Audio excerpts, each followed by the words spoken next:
Welcome, readers and renegades. Who here still reads books on purpose? Not tweets, not texts, not spicy comment threads, actual paragraphs on paper. Because if that's you, we now consider you a rare unicorn. And if not, well, this one's for you.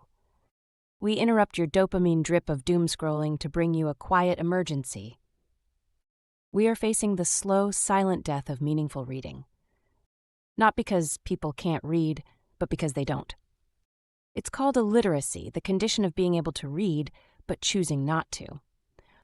And no, it's not a spicy new allergy or an obscure Victorian disease. It's a cultural shift, a slow erosion, and it's spreading faster than typos in YouTube comments. In 2024, only 16% of Americans read for pleasure. That's not just a drop, that's a literary freefall into a pit of TikToks and takeout menus.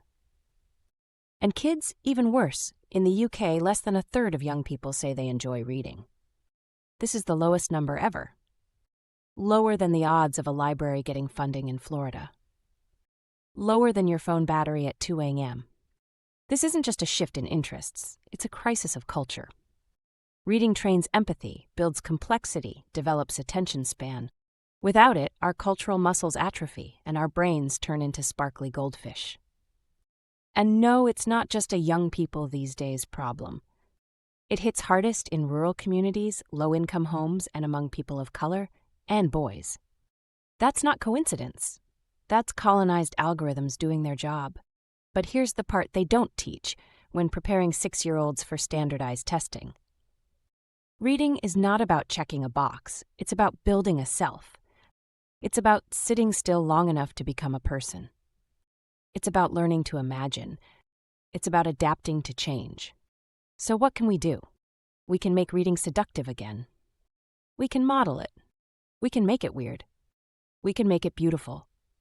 We can fill our homes with books and our lives with stories and our kids with questions instead of quotas.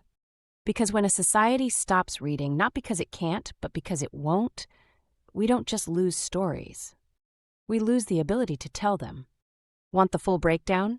Stats, solutions, sacred nonsense, and a free ticket to righteous literary rebellion await you at thecultofbrighterdays.org. This isn't the end of reading.